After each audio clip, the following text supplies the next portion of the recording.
Hola, buenas noches. Muchas gracias por la invitación. Eh, este tema lo he revisado un par de veces en algunos otros foros, pero me parece muy interesante poder compartirlo con ustedes, debido a que son cosas que están en nuestra mente, más bien que tienen que estar en nuestra mente para que podamos llegar al diagnóstico correcto de nuestros pacientes. Eh, Sobre menisco hipermóvil es un tema de reciente estudio. El primer artículo que se encuentra en la literatura es de 1992, estos japoneses, donde narran 10 casos que estuvieron observando en el transcurso de sus cirugías, de los cuales 7 los reparan, los otros 3 los dejan conservadores, bueno, sin nada más la artroscopia que le realizan, y uno solamente lo derivan como caso traumático, todos los demás son casos, o más bien relacionado al trauma, y todos los demás casos son de, pues nada más sin antecedente que reconocido. Posteriormente a eso, un segundo. Y entonces, ¿qué es en realidad el menisco hipermóvil? Es la traslación del cuerno posterior del menisco lateral. Recordemos que este es el menisco que se mueve porque entonces encontramos el hiato del popliteo en donde divide la unión a la cápsula. Entonces, se considera que este menisco lateral está rebasando cuando nosotros hacemos la tracción con el gancho palpador, rebasa la zona media del cóndilo lateral externo. Digamos que podría comportarse o podríamos hacerle el símil a la lesión de asa de Valde del menisco, sin embargo, pues no está lesionado nuestro menisco. Se ha observado más en pacientes pediátricos y esto descrito en 2014 con los primeros casos que se encontraron. Entonces, artroscópicamente hacemos lo habitual de una artroscopia de rodilla y encontramos justamente el menisco, lo observamos de esta manera, y cuando hacemos esta maniobra que se llama test de Thom, que es cerrar el flujo de la vía de entrada del líquido, de la solución que usamos en nuestra artroscopía, y hacer una succión continua, y entonces solamente esta maniobra va a hacer que ese menisco se desplace hacia la zona anterior del cóndilo femoral lateral, teniendo, como vemos en la imagen de la derecha, este desplazamiento hacia anterior, y por lo tanto nos da como la clínica que vamos a ver ahorita. Como les decía, los factores pueden ser traumáticos o no traumáticos. De los traumáticos son desgarros del ligamento coronario meniscotibial, la lesión del ligamento popliteo meniscal, que ahorita los vamos a ver, en su porción membranosa, que la porción membranosa de este ligamento esté muy estrecha y entonces eso permita mayor movilidad, o un túnel del popliteo ancho, que nos hace que las uniones en la zona posterior de la cápsula sean menores. Y de los no traumáticos, pacientes con laxitud articular, que generalmente obviamente también lo encontramos en los niños, deficiencia congénita de esta unión del menisco hacia la zona capsular, hacia la zona posterior de la cápsula, o incluso está asociado a meniscos discoides, y esto tiene que ver con la malformación, o sea, si el menisco está deformado, también los ligamentos están alterados. Así como la lesión de los ligamentos meniscotibiales, que son las fijaciones posteriores del cuerno posterior del menisco lateral, sobre todo. De esta manera llegamos a una clasificación. La clasificación tiene que ver con el ligamento meniscotibial coronario, está mal escrito, perdón. El tipo 1 es la inserción, el ligamento coronario cubre completamente el tendón del popliteo y no lo vemos. Esto es arriba estamos encontrando el menisco, este es por debajo del menisco, entre el menisco y la superficie de la tibia, y entonces encontramos que ese ligamento cubre completamente este menisco, y con lo cual, perdón, el tendón del popliteo, y entonces hay mayor movilidad de esta zona. O el tipo 2, donde el ligamento coronario tiene un defecto a través del que es visible el tendón, que este es el más común. Si nosotros hacemos por debajo la visión, acá está el menisco en la zona 1, este es uno de los ligamentos y el 3 es el ligamento del popliteo, el 4 es la tibia. Entonces, de esta manera observamos que, más bien sí se observa el tendón popliteo. Les mencionaba, las porciones del ligamento, si quitáramos toda la zona, el ligamento quedaría en estas zonas grises y tiene 3 porciones. Si se fijan, este es el menisco y está fijado a la cápsula, pero también tiene este ligamento. La porción póstero superior, que es esta, póstero inferior, que es esta, y la antero inferior, que une todo esto. Entonces, aquí es donde encontramos la falla de las inserciones de estos ligamentos que les mencionaba. Esta es una imagen de hecho, este artículo es uno de los más recientes, del 2019, en donde hacen esta correlación de encontrar el ligamento, justamente como les estaba mencionando, unido a la cápsula y por donde pasa el tendón del popliteo. Entonces, esta es el símil, el tendón del popliteo es esto, y encontramos acá el ligamento coronario superior y la rama póstero superior, perdón, póstero inferior, y del otro lado tendríamos el antero inferior. Y de esta manera es la sujeción de del menisco hacia estos ligamentos, o más bien los ligamentos que unen al menisco. Y entonces encontramos, obviamente en este caso, que este es un case report, encontramos cómo está lesionada esta zona en la porción póstero inferior, que es lo que les decía que más defectos tiene. ¿En qué paciente lo vamos a encontrar? Pues son pacientes jóvenes, les mencionaba que incluso niños, se ha encontrado más incidencia en hombres y casos por año, más o menos entre 2 y 11 casos por año son los que están descritos en la literatura. El cuadro clínico es bloqueo articular, sin lesiones meniscales demostradas por imagen en resonancia magnética. El bloqueo articular nos ocasiona dolor y se bloquea en hiperflexión de la rodilla. Y obviamente un chasquido. Que nosotros con nuestros síntomas, pues en realidad pensamos en otras cosas, no tenemos en mente como primer diagnóstico el menisco hipermóvil, que por eso queda descartado, o más bien hay que descartarlo de estas patologías. Y bueno, ¿cómo llegamos al diagnóstico? Pues la resonancia y justamente encontrar estas porciones de los ligamentos, a veces ni siquiera las vamos a buscar, pero entonces de aquí en adelante nuestro ejercicio también debe pensar cuando hay paciente con bloqueo articular, debemos pensar en este diagnóstico también. La resonancia, les mencionaba, puede ser una resonancia normal, sin embargo el paciente sigue con esta sensación de bloqueo. Y para nosotros clínicamente la figura del 4, como está en la imagen, hacemos que el paciente flexione su rodilla a un poco más de 90 grados y hacemos presión hacia la parte de abajo. Esto hace y reproduce justamente que, como se ve en la imagen artroscópica, se luxe el cuerno posterior del menisco, o más bien se desplace el cuerno posterior del menisco y entonces tenga esta sensación de bloqueo. Y el test de Tom, que es el artroscópico y que básicamente es el punto clave para el diagnóstico de esto. Si tuviéramos que decir, es el signo patognomónico del menisco hiperlaxo.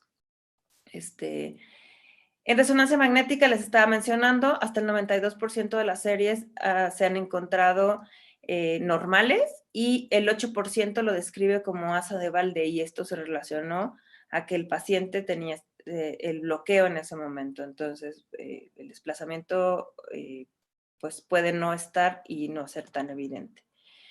De los otros diagnósticos que se han encontrado a través de resonancia magnética, les mencionaba, desde normales, esta es otra serie, desde el 33% de los casos fue normales, el 33% no, solamente lo describieron como derrame articular y de ahí cosas bien diferentes de diagnóstico. Tendinopatía de cuádriceps, cambios degenerativos, lesión de colateral medial, contusión tibial por edema, este fue un caso traumático. Diagnósticos diferenciales. Luxación recidivante de patela, porque tiene esta sensación de bloqueo que nos hace pensarlo, o plicas sinoviales, porque también tiene el chasquido, igual que la rodilla en resorte por alteraciones en la banda iliotibial, que también nos provoca chasquido y dolor. Cuerpos intraarticulares libres tiene que ver con bloqueo, asa de Valle tiene que ver con bloqueo, y obviamente el menisco discoide, que es el quizá de todos ellos, lo primero que pensamos sobre todo en niños. ¿Qué se tiene que hacer? Pues fijarlo como una lesión de menisco sin dejarlo totalmente, es decir, recordemos que es el lateral, aquí está el popliteo, entonces tendríamos que poner un punto proximal a la zona del cuerno posterior, pegado hacia la zona del popliteo, dejando obviamente la movilidad del popliteo libre. Otro en la zona del cuerno posterior, pero más pegado hacia el cuerpo, o incluso una reconstrucción total del cuerno posterior con 2 o 3 puntos. Se recomienda que esa sutura sea un punto vertical y no horizontal para darle mayor estabilidad y además nos ayuda también, acuérdense que es un menisco móvil y tenemos que dejarle esa libertad para que pase el popliteo. En 2004 se describió nada más también que hay que hacer retracción de la zona con calor y eso es suficiente, sin embargo se ha demostrado que pues sí necesita por lo menos una sutura. O si está lesionado, pues hacer incluso meniscectomía parcial como habitualmente hacemos a las lesiones de menisco. Algunas series, son muy pocos casos los que se encuentran en la literatura, pero este artículo de 2018 encontramos que fueron 55 pacientes jugadores de fútbol hechos por un solo cirujano y todos hacen fijación all inside. El 59% de estos pacientes requirió 2 puntos y el 33% uno de los puntos. Y los otros no le hicieron nada, solo calor. Todos los estudios que hay ahorita en la literatura respecto a eso dicen que obviamente hay que fijar lo que eran los que les mencionaba para mejorar el rango de movilidad sin bloqueo. Hay algo que se llama movimiento paradójico, que es encontrado justamente en las artroscopías, que es lo que les decía del test de Tom, otros lo refieren como movimiento paradójico, y es, ¿no? Se luxa el cuerno posterior, más bien se desplaza el cuerno posterior porque no es como tal una luxación, aunque así la podamos interpretar. Y entonces esto es en un paciente, después de la fijación, ya no hace ese mismo movimiento con el test de Tom. Estos son los puntos que les decía. Hay quienes recomiendan que sea dentro-fuera, sin embargo, ahora con los sistemas de fijación que tenemos todo dentro pueden quedar muy bien, pero lo que sí son puntos divergentes para que justamente no quede alzado la zona posterior del menisco y hay que revisarlo para que en flexión a 130 grados no se luxe o no se desplace más bien y en extensión a 10 grados tampoco se desplace. Pues, ¿por qué es importante repararlo? Porque como todos sabemos, se funciona como un tipo de asa de balde y eso hace que nuestro cartílago pueda sufrir, pueda lesionarse como tal el menisco, incluso puede haber pinzamiento del cuerno anterior al estar realizando el bloqueo articular y previene que quitemos ese menisco en algunas zonas dañadas en un futuro. El seguimiento, ¿cómo es? A las 4 semanas se permite, más bien durante 4 semanas después de la cirugía, casi como una reparación meniscal completa, o más bien traumática. La flexión a 30 grados, en 2 semanas posterior a eso, o sea, hasta las 6 semanas a 90 grados, después de eso ya es movilidad libre. Los pacientes se recomienda que regresen a su vida cotidiana a las 12 semanas, y obviamente también se difiere el apoyo para que este menisco llegue hacia no se rompan las suturas como en cualquier lesión meniscal y las actividades deportivas se retoman a los 6 meses. ¿Qué es importante en esto? Pues tenerlo en mente para empezar, no es un diagnóstico que sea muy conocido, se comporta como asa de balde y entonces siempre que pensemos en un bloqueo articular hay que pensar como para descartar también el menisco hipermóvil. El test de Tom es el patognomónico, se recomienda fijación todo dentro, tratarlo como otra reparación meniscal en cuanto a la fisioterapia y pues recordar que no es un menisco discoide, ¿no? Eso tenerlo bastante claro. Muchas gracias por haberme brindado este espacio. Dejo mis redes sociales para cualquier duda y pues es todo. Muchas gracias, doctora Erla. Vamos a dejar pendientes las preguntas acerca de menisco hipermóvil. Las pueden hacer a través de la ventana de chat de YouTube o FEMECOT virtual para al terminar y al concluir las 3 ponencias hacerles llegar estas preguntas a las doctoras y que puedan ser contestadas. Enseguida damos la palabra a la doctora Georgina Ponce Romero para que nos exponga su caso. Adelante, doctora.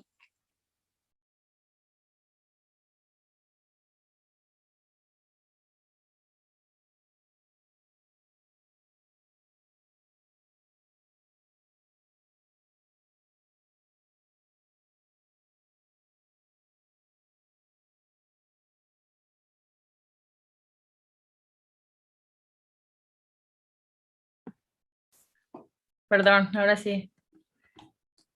Buenas noches a todos. Muchas gracias por la oportunidad de presentarles este caso. Yo un poquito más que hacer una revisión bibliográfica, les voy a hablar sobre 2 temas bien comunes, bien frecuentes, pero que aún así a veces resultan en un diagnóstico que genera un poquito de dilación, por ende, pues en el tratamiento, ¿no? Entonces, bueno, voy a presentar una paciente, un preescolar femenino de 3.1 años de edad, con antecedentes perinatales, que es un producto único vivo, producto de una madre primigesta de 31 años, es obtenida por cesárea por presentación pélvica a las 37.8 semanas de gestación, con un neurodesarrollo completamente normal.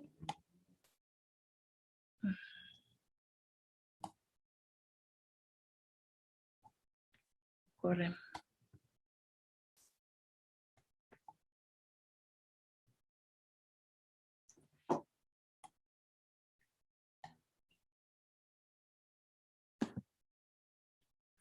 Paciente inicia deambulación a los 13 meses de edad y presenta una claudicación progresiva hacia los 18 meses.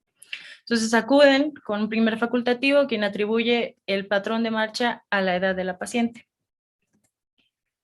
Los padres, sin embargo, pues perciben asimetría a nivel de hombros y en la longitud de miembros pélvicos asociada a claudicación y nuevamente acuden con facultativo.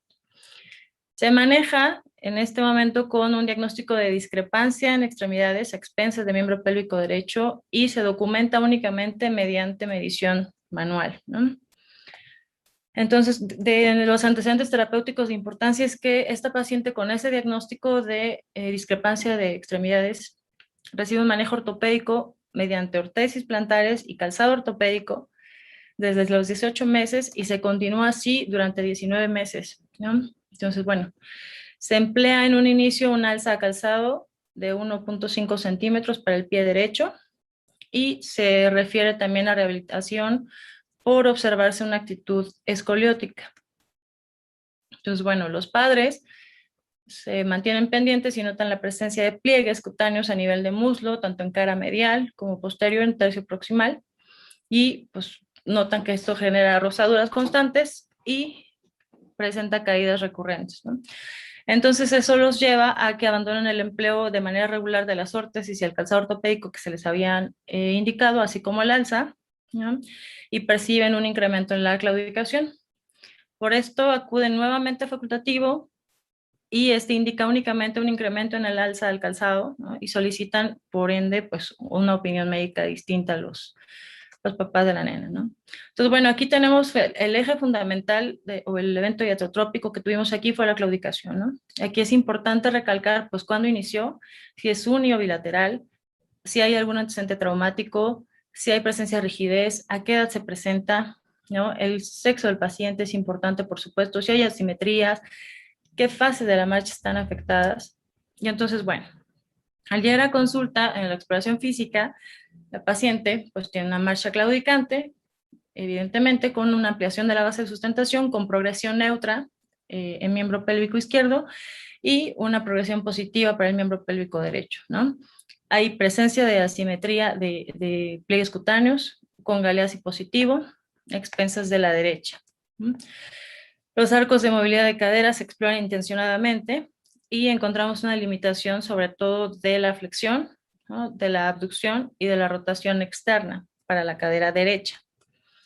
Entonces se mide, por supuesto, clínicamente la longitud real y aparente y se encuentra una discrepancia a expensas de la derecha de 22 milímetros. Entonces aquí si nos detenemos a hacer un análisis de lo que tenemos hasta el momento, pues es una paciente femenina, es una paciente primogénita, con claudicación a expensas de miembro pélvico derecho, con arcos de movilidad de cadera derecha limitados, con pliegues cutáneos asimétricos y con una actitud escoliótica, que bien puede obedecer, por supuesto, a la marcha claudicante, ¿no?, pero que ha tenido un diagnóstico y un tratamiento enfocados a la discrepancia de extremidades. Entonces se le solicita radiografías y entonces pues resulta que hay una displasia, ¿no? Entonces vemos un índice acetabular en cadera derecha de 39 grados y izquierdo de 20 con con una variante luxada. Se establece el diagnóstico de displasia de desarrollo de la cadera derecha con una variante luxada. Y se realiza tratamiento quirúrgico mediante reducción abierta, miotomía de aductores y psoas, más osteotomía del ilíaco tipo Salter, más fijación transcervical. No se realiza diafisectomía, ya que no se encontraba apretada la cadera. Este es el control postoperatorio, se logra una adecuada reducción. Se queda con un índice acetabular derecho de 22, con un izquierdo de 20 grados, con un fondo acetabular medio de 5 milímetros, y pues obviamente ya está el núcleo de osificación de la cabeza femoral en el cuadrante inferior interno, ¿no? Entonces, bueno, se hace lo que se lleva a cabo como protocolo en la displasia de cadera posoperada. Se realiza un retiro de espica a las 6 semanas posoperatorias, más el retiro de clavija transcervical. Se coloca bachelor y este se retira a las 12 semanas de posoperada.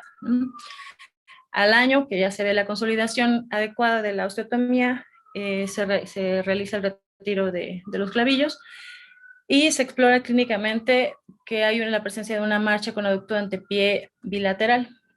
Se le da el seguimiento a la paciente en la consulta externa y bueno, a los 4 años de evolución, pues pensaríamos que ya tenemos todo resuelto y que ya quedó resuelto el problema de la displasia. Sin embargo, exploramos un signo de Adams positivo y se inicia protocolo de estudio para escoliosis. Se le solicitan bending, flexión, extensión.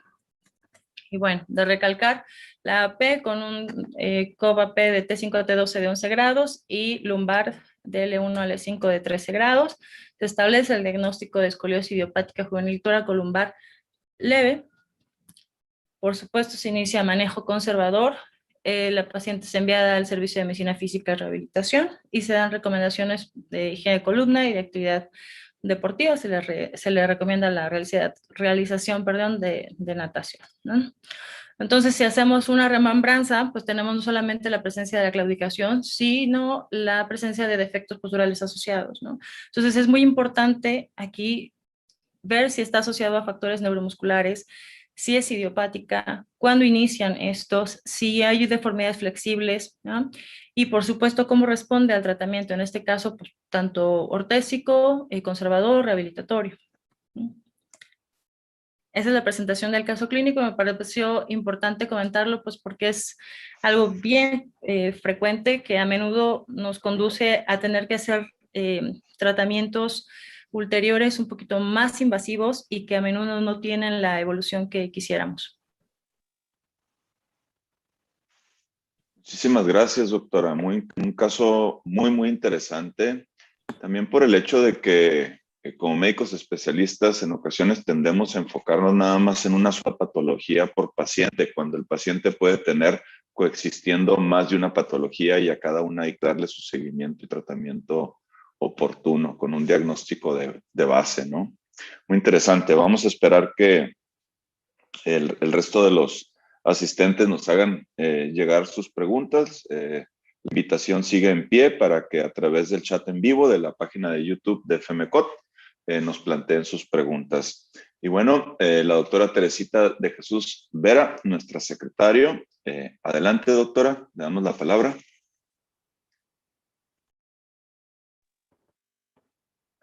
Buenas noches a todos. Ok. Se cerró mi presentación, perdone. Pues yo les voy a hablar de un caso de artrogriposis múltiple. Nada más de que ya la tenía abierta y no sé qué le pasa. Perdón, un segundito.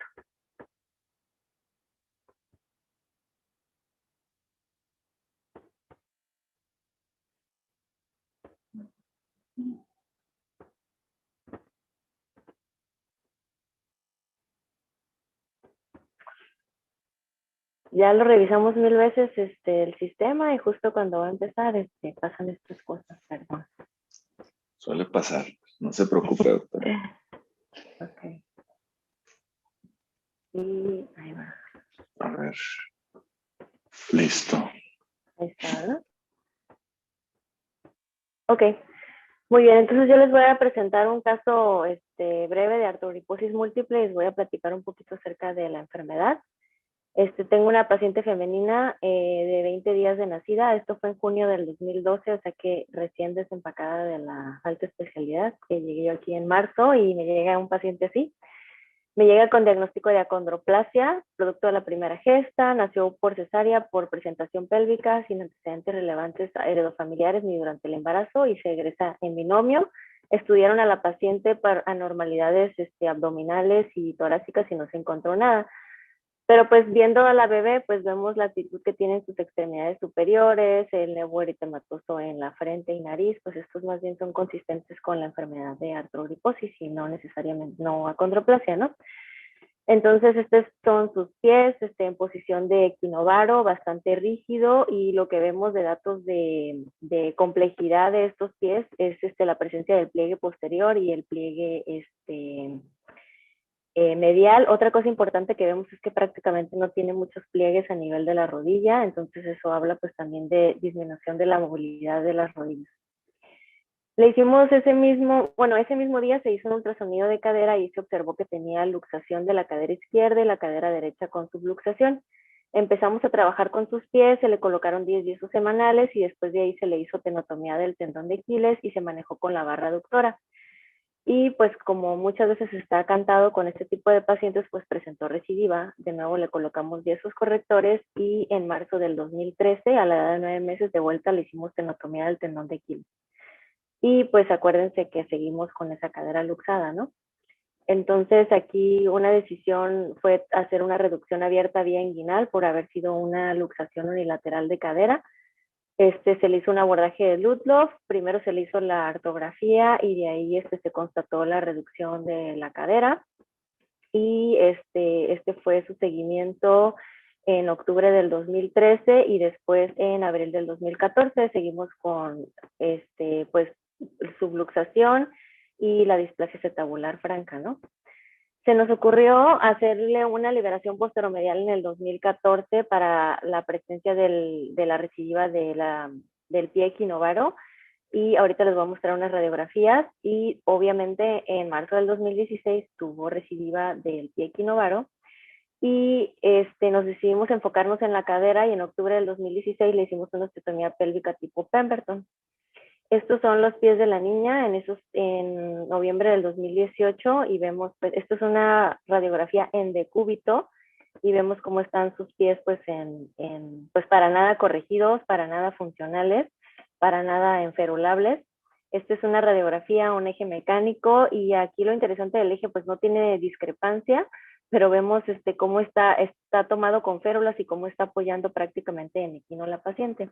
Entonces, en noviembre del 2018 se le realizó astragalectomía, hicimos la técnica que está escrita por Vincent Mosca y yo acostumbro a mis pacientes de astragalectomía mantenerlos enyesados por 3 meses, 8 semanas con un clavo de calcáneo tibial, que para mantener la corrección se mete después a quirófano, se retira el clavo y continúa enyesado un mes más con yeso para apoyo. Esta es la paciente ya de 8 años de edad, casi 9 años. Y ahí la vemos cómo está caminando, obviamente pues con utilización de férulas. Estas son sus férulas, son unas OTPs típicas. Estos son sus pies, ya sin férulas. Estos rapiditos sus arcos de movilidad de caderas, lo cual me parece pues bastante aceptable para un paciente con artrogriposis.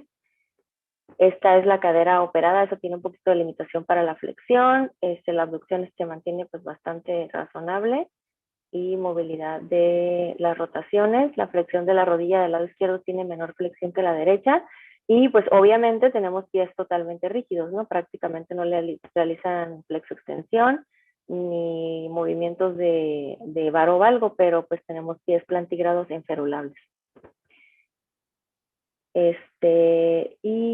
Ahí están con férulas. Estas son sus radiografías en dorso plantar y lateral con apoyo, y pues vemos que el calcáneo no tiene el mejor contacto con el suelo, pero pues bastante también razonable. Y esta es su radiografía de cadera. Tenemos una cadera pues centrada, obviamente con descobertura de la región lateral, y con una coxa magna, pues que tiene datos de que tuvo necrosis avascular, ¿no? Y que muchas veces está asociada a la misma reducción abierta de la cadera. Y pues hablando un poquito de artrogriposis, pues sabemos que es un término genérico para las contracturas múltiples congénitas, ocurre en 1 de cada 3,000. Se supone que no es un defecto en la embriogénesis, sino más bien una vez que el feto se está desarrollando, hay disminución del movimiento por alteraciones en el tejido conectivo. Y no se sabe si en realidad, o sea, hay una serie de defectos en músculos, compromiso vascular, defectos en el tejido conectivo que ocasiona limitación para la movilidad. No se sabe cuál es la causa y se asocia a alrededor de 150 entidades. La más común es la mioplasia, pero hay otros diagnósticos que deben de ser descartados en este tipo de pacientes. La más común es la mioplasia, que justamente es la que tenía mi paciente, que es 1 en cada 10,000 recién nacidos vivos. Tienen posición simétrica de extremidades, generalmente pie equinovaro y codos en posición de extensión, y el clásico hemangioma facial, pero son pacientes que tienen inteligencia normal y tienen un reemplazo del tejido muscular por tejido fibrótico. Entonces pues ya se imaginarán, al momento de hacer cirugía, pues todas las relaciones anatómicas que normalmente estamos buscando, pues en estos pacientes no están.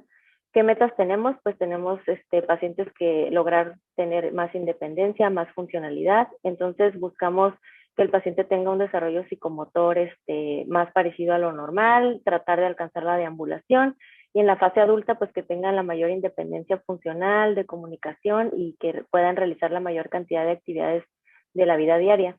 Entonces, obviamente necesitamos un manejo multidisciplinario de muchos médicos y también de la familia que esté trabajando con nosotros para buscar pues el bien de su paciente. Las cirugías, pues otra vez recordando, tenemos alteración de toda la anatomía, músculos, tendones, vasos sanguíneos y nervios. Entonces, pues sí son cirugías complicadas, sí son cirugías que a veces ya que estás ahí dices, no, sabes que no me vuelvo a meter a esto, pero pues ahí va uno otra vez a entrarle a estos pacientes. Tienen un difícil acceso vascular, tienen vía aérea difícil, y también tienen alteraciones nutricionales, y a veces con la deglución, con la motilidad intestinal. Entonces esto pues también va a ir en contra de nosotros, ¿no?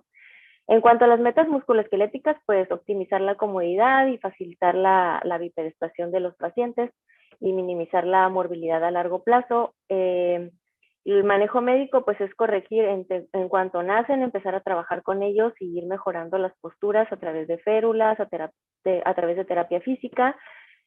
Una parte importante es la predicción de la deambulación, porque eso nos va a decir qué tanto vamos a trabajar con ellos desde el punto de vista quirúrgico, y cómo podemos ir más o menos imaginando si ese paciente va a tener deambulación, pues que tenga buena fuerza en el tronco, que se pueda desplazar hincado, que tenga suficiente fuerza depresora de los hombros, por lo menos para poder sostener, por ejemplo, un andador, que sus caderas tengan menos de 20 grados de contractura en flexión, y a su vez igual la rodilla menos de 20 grados de contractura. Cuando hacemos cirugía en estos pacientes de cadera, cuando son unilaterales. Cuando son bilaterales no se recomienda la realización, tratar de reducir esas caderas, porque pues sí vamos a tener muchos problemas, y acordarnos pues que siempre existe el riesgo de mayor rigidez con la que ya empezamos, y del riesgo de necrosis avascular. La rodilla, pues pueden haber diferentes grados de deformidades. Algunos pacientes tienen la deformidad en extensión, por ejemplo, y entonces en estos pacientes se trata de ir dándole flexión a la rodilla, a veces con enyesados seriados. Y también existe la luxación congénita de patela y pues también depende del paciente si nos lo sometemos a tratar de hacer cirugía de reducción. Entonces, ¿cuándo se recomienda más hacer cirugía? Pues pacientes que tienen menos de 20 grados de contractura y por otro lado ver qué tanto beneficio le vamos a dar con la cirugía. Por ejemplo, en estos pacientes que tienen este grado de pterigiones, pues realmente cuál va a ser la capacidad de ambulación de ese paciente y entonces si es necesario meternos a cirugías muy extensas, ¿no? O si tienen otras deformidades a nivel, por ejemplo, de cadera. En cuanto al pie, pues sabemos que está afectado en la mayoría de los pacientes, con el 90 al 95%, y la deformidad más común es el pie equinovaro. ¿Y cuál es nuestra meta en el pie? Pues que tenga la posibilidad de usar calzado y de soportar carga. Pueden hacerse diversos tratamientos, podemos iniciar con el tratamiento conservador, con yesos y férulas. Sí he tenido pacientes con artrogriposis que solamente con yesos quedan, he tenido otros que solo con la liberación posteromedial quedan y bueno, he tenido también otros pocos que hemos tenido que recurrir a la astragalectomía. Y la planeación de cirugías, pues tratar, primero que nada, hay que ver si vale la pena o no someter al paciente a cirugía y segundo, ir haciendo correcciones tempranas. De preferencia, la luxación congénita de la cadera debe tratarse inicialmente, por lo menos antes del año, para tratar de que haya menor rigidez y mayor contractura. Y los cuidados posteriores, pues estos pacientes van a utilizar férulas y terapia física y demás por prácticamente el resto de su vida. ¿Y qué es lo que queremos? Pues enfocarnos en que el paciente tenga todo el potencial de desarrollo, que tratar de ayudarlo a la deambulación, al poder realizar actividades por sí mismo. Y por otro lado, pues no perder la niñez también en estos pacientes y enfocarnos en estar haciendo cirugías y tratamientos que a veces a lo mejor no van a resultar buenos, ¿no? Y pues darle seguimiento y retroalimentarnos acerca de las necesidades de nuestros pacientes. Y pues eso es todo con mi participación. Muchas gracias y pues espero sus preguntas.